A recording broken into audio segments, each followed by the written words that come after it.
Welcome back to another episode of Flipping Your Dark and Dated Furniture, featuring some ugly brass handles, a failing walnut finish, and some carpet drawer liners that weirdly reminded me of AstroTurf. All jokes aside though, it was in fairly good condition, it just needed an update. For this set, I wanted a two-toned look with a natural top and a painted base, so I jumped straight in with my carbide scraper to remove the existing finish. Carbide scrapers are a fantastic tool to have when you are flipping furniture. They will save you a lot of time and they will save you on your materials because you won't be gunking up as many sanding discs trying to get through all of this finish. It was then time to give the piece a thorough clean down, and if you guys have been following along, you know that I love Crud Cutter. I use it on pretty much every one of my pieces, and no, I am not sponsored. I just absolutely love it. It is a concentrated degreaser. It will cut through dirt, grease, and grime. It's fantastic on all pieces of furniture, but you do have to come around and remove any of the residue from the product with some hot water after you've finished cleaning down. Once everything was clean and dry, it was time to sand the tops of the pieces. I went in with 120 grit sandpaper first and then worked my way up the grades of sandpaper, finishing with 240 grit. I then went around with 120 grit sandpaper to scuff up where I was going to be painting.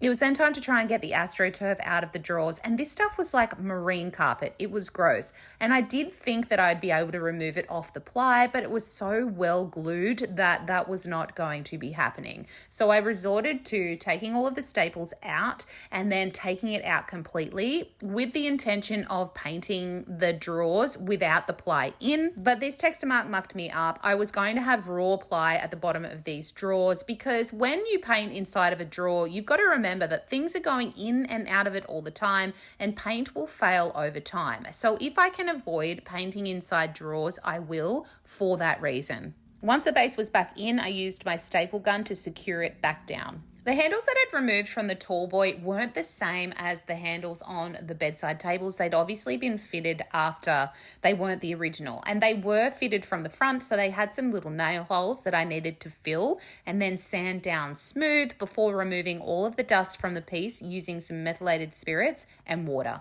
Prepping by fire is the most time-consuming part of flipping furniture, but it's a necessary evil, and once it's all done, you get to the fun part, which is painting. I'm using a Wagner spray gun here, and I'm using the Zinza water-based primer. I then go around with 400 grit sandpaper just to make sure that there's no dust or debris that had flown into the paintwork while it was drying. I then moved everything inside because, as you can see by that jacket flying around in the background, it was incredibly windy outside, and you do need to take that into consideration when you are spraying. You are going to get overspray onto things if it's super windy. Plus, you will get grass and sand flying into your paintwork, which you have to sand out later. This paint color is Hog's Bristle by Dulux. It goes on looking quite creamy, but it's actually an off-white tone, so it dries down really beautifully. I did 2 coats of paint on this set, but I flipped them down when I did my second coat so that I could get easier access to the little feet. Once the paintwork was completely dry, I went around and did 2 coats of satin polyurethane. I love monocell polyurethane. It's water-based, it's easy cleanup, and it's got a really quick drying time. It dries within 2 hours.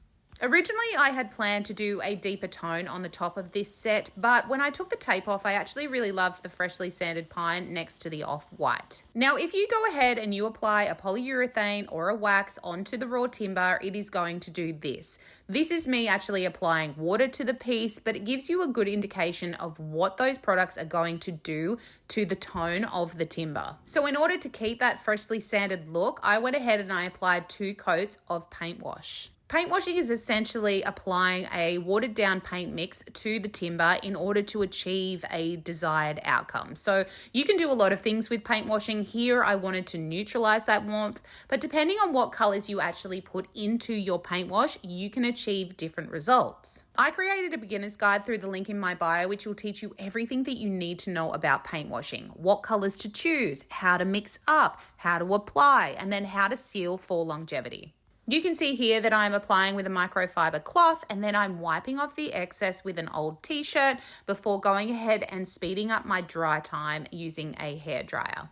I went ahead and applied 2 coats of paint wash, but it's essential that when you are paint washing that you sand in between each coat. So you can see here I'm using 600 grit sandpaper, which is a very high grade sandpaper, just to knock down any raised grain that might have popped up in between each coat. Once everything was completely dry, I sealed the timber with FIDDES Supreme Wax Polish in the color Light. I'm using a microfiber cloth here to apply with the grain, and I came back after it was dry, which is within a couple of minutes with this wax. It's fantastic, to buff it out because I wanted to get a higher sheen level, and you can achieve that with this wax. It goes on looking quite matte, but you can buff it out and get up to a high gloss finish. The final step on this flip was to install some new handles. And guys, this is the end result. I think it's classic. Yes, it's beige. I'm probably going to get trolled for a millennial beige moment, but I just think it's beautiful and neutral. It all works really cohesively together. Let me know what you think, nail or fail.